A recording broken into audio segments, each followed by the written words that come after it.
If you've ever made a budget that worked perfectly, right up until real life showed up, this is for you. Welcome to Wisdom from the Porch. I'm GP. This is Wisdom from the Porch. If your budget falls apart every month, it's probably not because you're bad with money.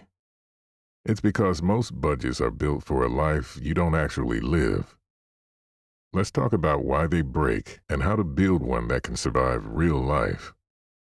Another month, another budget that didn't make it to the finish line.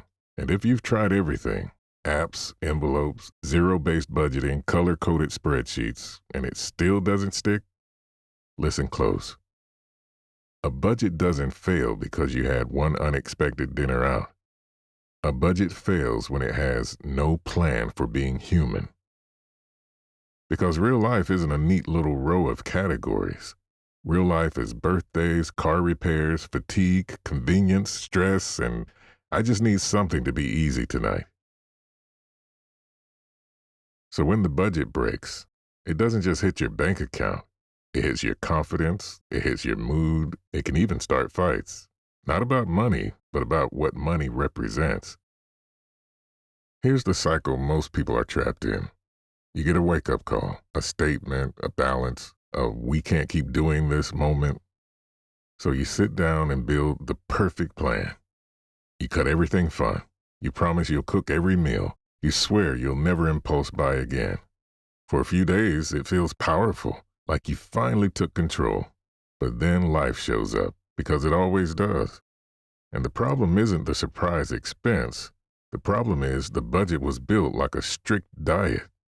No flexibility, no buffer, no room for randomness, no room for fatigue, no room for the fact that some weeks you're just trying to keep your head above water. So one real-life moment breaks the structure, and then the structure collapses. And when it collapses, shame moves in, fast. That's what makes people quit, not the math. The emotional hit of feeling like, here I go again. Most people think budgeting is a logic problem. It isn't. Money is emotional. It's tied to security, freedom, identity, and the story you tell yourself about who you are. That's why money conversations get heated even when the numbers are small. Because you're not arguing about a $60 dinner.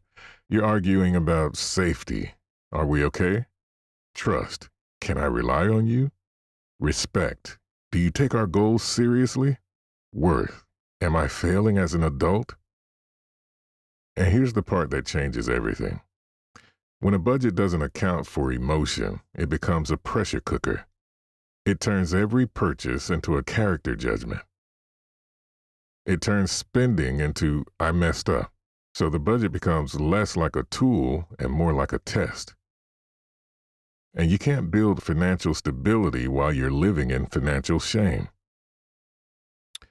Rigid budgets don't fail because you lack discipline. They fail because they ignore the full reality of how humans spend money. Sometimes for convenience, sometimes for comfort, sometimes to cope, sometimes to connect.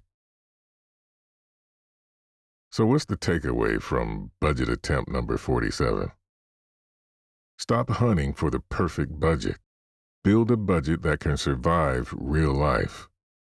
A budget that includes a buffer for surprises, a category for life happens, a category for joy so you don't rebel, and a review rhythm that's about learning, not punishment.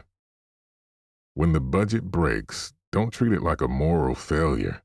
Treat it like data. Ask, what was the real need in that moment? Convenience, comfort, stress relief, connection, exhaustion? Then adjust the plan so it honors both the numbers and the human being living inside them. That's how you break the cycle without beating yourself up. And that's the conversation on the porch today. Most budgets don't fail because we're irresponsible. They fail because they weren't built for real people. If this helped even a little, you can follow the show, so these conversations are here when you need them. And as always, thank you to Cloud Microphones for supporting these conversations. This has been Wisdom from the Porch. I'm GP. You're always welcome on the porch.